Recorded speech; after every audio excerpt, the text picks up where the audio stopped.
What's going on, YouTube? JT's Reborn here, and welcome back to another edition of my Monarch Legacy of Monsters reviews. This is going to be my review on episode 3. This episode was titled Secrets and Lies. This one was directed by Julian Holmes and written by Andrew Colville. The first two episodes, I don't know if I mentioned, were written and directed by Matt Shockman, and Matt Shockman directed the first two episodes, and Chris Black was the writer on them. I'll go ahead and do what I kind of did last time. I'll talk about the 50s stuff first, and then we'll go into the 2015, I guess more so the present day stuff.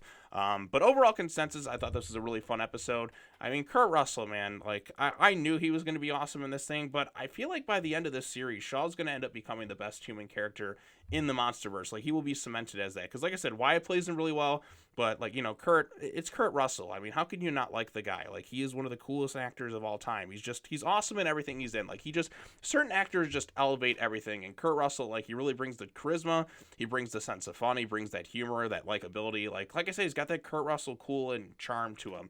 So, he was great. Like I said, he really livened up, kind of like what I was thinking was going to happen beforehand. Because, in the previous two episodes, I was really more interested in the 50 stuff.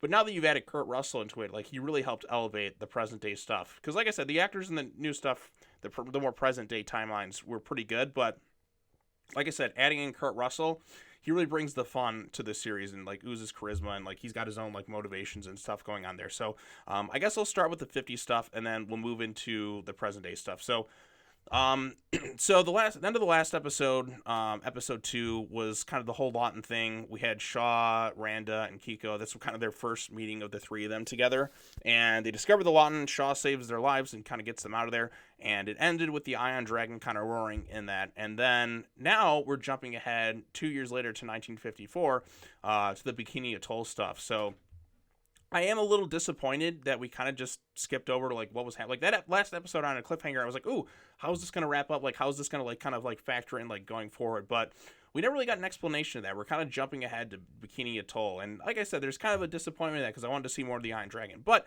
again, I'm sure we'll probably get some sort of follow-up because there are 10 episodes in this thing. And maybe they just kind of want to it was jumped around for a little bit of a reason. But so this stuff takes place in 1954. I also want to mention something really quick. There is this really cool transition shot, because like I said, it kind of jumps back and forth between the different timelines of Kurt Russell driving, and then they kind of crossfade his face onto Wyatt's, and it's casting father and son as the same character years apart. It just works so well. And the shot transition, wow, you really see his dad there. It's genius casting. And like I said, they're both really captivating in their performances in that. So anyway, so in the past stuff, you have young Lee Shaw, you have Kiko, you have Randa, and this is kind of them pitching to the general, I guess his name is Puckett, about this sort of creature and how it could be kind of considered a threat of sorts. They want to use radiation uranium to kind of lure this creature out because they found a giant footprint, and this kind of gave the general nightmares in that, because again, this thing could be a threat to national security of sorts. I mean, what if this thing popped up and wiped out a city? We saw kind of what Godzilla did in the present time. So eventually they get to Bikini Atoll, and they do get their radiation, but there's kind of an interesting conversation between the general and Shaw, because he didn't exactly know that they were going to drop a nuke on him. But again, this is a nuclear test. This means to kind of wipe this thing out. And while Shaw and Kiko and Randa want to kind of have some more time to study this thing, they're never really kind of given the chance, because the general's look, we got to take this thing out before things get worse. So we get to the stuff that we kind of seen in the 2014 opening of them doing the nuclear test, because as we know, the tests were there to really kind of kill something. There is a bit of a retcon with this thing, and I know this is kind of something we're seeing a lot in the series. But in 2014, we see Godzilla kind of rise up, and then the nuke goes off in the test footage, and that's it. But in here, Godzilla's fully kind of out of the water, because he's lured with the radiation, and he kind of I really love this bit. I was kind of laughing in some ways, because Godzilla's just kind of this happy-go-lucky little. He's a lot younger in this one. He's 50 years before the events of 2014. He's kind of smiling. He's all happy. He's like, oh, look at this, a snack. He just sees this atom bomb. And then he's like, oh, what's going on here? And then, boom, it blows up, which, just like I said, it just, I'm sure he's probably in pain after that thing. But then again, King of the Monsters, Nukes established that, it was kind of meant to kind of revive him and restore him to power. So Kiko wasn't really happy about this thing. She wanted to take the time to study this thing and all that, because, what if we never get another opportunity? So she was upset about that. She tried to stop the thing, but Shaw kind of stopped her. Then afterwards, Shaw meets up with Kiko and Randa, kind of in the place where they had the giant cast footprint of Godzilla's foot, and he talks about how like in kind of a funny bit, like how Monarch has received basically a blank check funding to kind of check up on and study these creatures and discover if there's more out there. So this is how Monarch basically kind of got founded, like got the military funding. We see kind of like things that play here. I mean, you can understand where the military is coming from, because if like one of these creatures, like we've seen Titans like destroy cities in the present time, so they're just trying to be cautious. Yeah, it probably would have been more beneficial to study Godzilla before nuking him, but again, you don't really know. You kind of understand both sides, and like I said, the flashback stuff was pretty interesting. So then in the present timeline, we have Kurt Russell. Now, they did point out, like, aren't you supposed to be like in your 90s? Like, what can I say? I have pretty good genes. Now, this is something I've kind of been hinting at. I feel like there's something that's prolonging his aging, because like I said, Kurt Russell looks, he's in his 70s, and he looks really good for his age. Definitely not moving around like a 90-year-old guy. So I think there's something involving maybe like the Titan radiation, which prolongs their life, which is prolonging Shaw's in some capacity. I don't know. Maybe that's one of the big secrets within Bill Aranda's files. So, opening scene in 2015, we see like older Lee, see Kurt Russell and the group kind of escaping. We also see some of the tech that Monarch has used to kind of monitor things. And there's some really good humor within this episode from Kurt Russell in particular. There's a funny scene where he tries to push this. He doesn't know where the key is for like the new cars, but it's like kind of like those start and push buttons.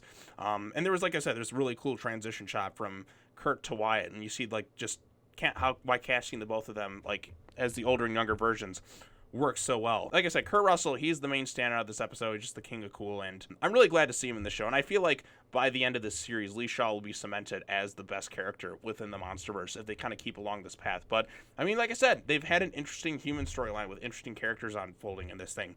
So then they go from Japan to Korea. We meet one of Shaw's friends named Duo. I think that's how you pronounce it. And then they go from there to Alaska in search of like where Hiroshi was last seen. Also, meanwhile, at this time, we have that guy from the first two episodes named Tim and his partner. Her name was Duval. And then they get confronted by this kind of mysterious Monarch woman. I don't know like where her authority stands within the organization. We see that Tim kind of went on this mission rogue, and like Duval didn't really know about it. There was a name drop of Dr. Serizawa within this episode, which makes you wonder like what's really going on with him. Is he aware of some of the more shady aspects of Monarch? Or is this stuff kind of going on behind the scenes? Like, what is Tim's like end goal with these Bill Aranda files? Like, because like some of Monarch just doesn't seem to care. It's like, it's 50-year-old files, but there's something more to it. Maybe it like has something to do with like the prolonged aging, or Monarch has done some really kind of dangerous stuff. They go from there, and then we cut back to like Lee Shaw on that. They head from Korea. Like I said, there's some funny bits in there, all the way to Alaska. Kurt lands the plane, and like I said, some of the stuff with him, he just brings the fun to the episode. And then after landing the plane, they find another plane that was there. They thought it was a crash initially, but they also noticed that Hiroshi is potentially alive because they didn't find his body. And then they saw this tent that he set up, and there was also one brief moment where, like, before they kind of landed, Kentaro saw something like, but it makes you wonder if like Hiroshi's at the place he kind of saw when they were flying. So once they're on the ground kind of investigating things, Duho realized that the crash plane was not in fact a crash plane. It was in fact attacked by some sort of creature. And then he immediately goes from here to kind of run to start up their plane.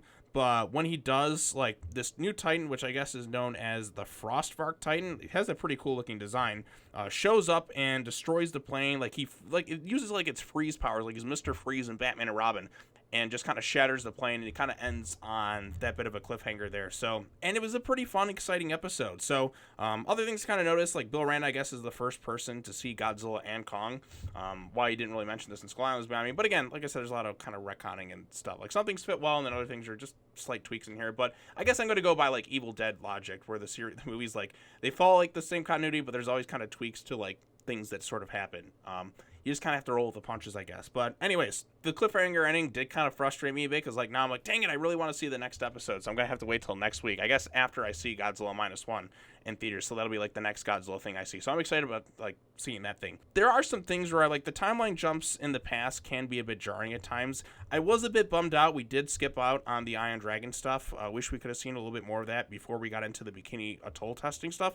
I also would have liked to seen a little bit more build up to Godzilla's first appearance. Maybe we could see some of that classic Godzilla music or whatnot, but that's just not the case here. Now, I'm still hopeful, because there are several episodes left, that we are going to get more stuff with the Iron Dragon and some of the other things that they kind of cut to beforehand, because the last 3 episodes have kind of like there's been sort of cliffhanger endings to like different sections within the past that they haven't fully like followed up on per se. or well, actually the first 2 episodes. Like this last one kind of ended with them getting funding for Monarch, but we still didn't fully follow up what happened with the Ion Dragon and the Endoswarm stuff with Kiko and that. But I guess we're going to kind of get that a little bit later on. They're kind of jumping around with the editing of that. So it may take people out of it a little bit. This is kind of where the 2015 stuff is really kind of seeing some strength in numbers, because it's not jumping around so much. It's just kind of like one continuous thing. And once they added in Kurt Russell, it made it a little bit more exciting. Really good stuff. Also, once again, the VFX are pretty top tier. Like I said, Godzilla looks great. His design's slightly tweaked a little bit because he is a little bit younger from where we saw him in 2014. And also, as we know, like nuclear energy kind of changes him a little bit. We saw that in King of the Monsters, like kind of the changing in that. He's a little bit slimmer. I guess that kind of gave him a little bit of a boost per se. As it stands, I thought this was a pretty entertaining episode. Kurt Russell, of course, as I mentioned several times, is the real standout. He's the real unsung hero of it, if you will. There's still some interesting mysteries at play. I'm still wondering what's going on with Tim and Duval.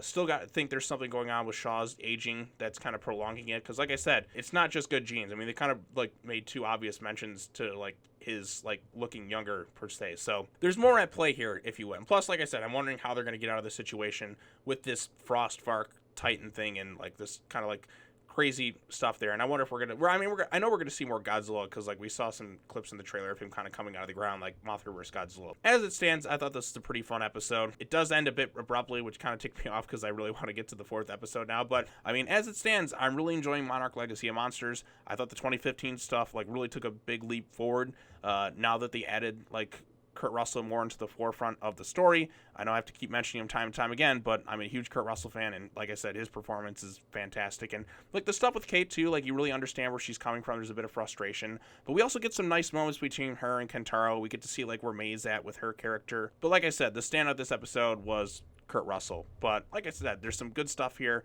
You get to see the siblings kind of form a little bit more of a stronger bond. And now that their plane is wrecked, how are they going to get out of this situation? Is Hiroshi truly alive? I think he is. Because like, why would you go through all this trouble and hinting that he's still alive and just to have him like not be there? I feel like that'd be kind of anticlimactic. Like I said, there's still more at play here, and I can't wait to see what happens within the next episode. But anyways, those are my quick, long-winded thoughts on Monarch Legacy of Monsters episode number 3. What did you think of it? Post your comments down below. Be sure to subscribe to the YouTube channel for more content, all the other fun stuff. I also want to wish everybody a very happy Thanksgiving. My voice is about to go right now. I'm still battling some sort of sickness, but like I said, just want to get this video out here, get it kind of recorded. Next up, you'll see a video on -1, and then Monarch Legacy of Monsters episode 4 next week in terms of Godzilla. And also, I hear the Godzilla Kong The New Empire trailer is supposed to drop next week. So when that does, I will be sure to talk about it, and hopefully I can get some other people on the channel to kind of discuss it. But yep, those are my quick thoughts on it. Post your comments down below. Be sure to like this video, share it with your friends, subscribe to the channel for more content, hit the bell for notifications, all their fun stuff. And as always, take care now. Bye-bye then, and I will see you all in the next video. Peace.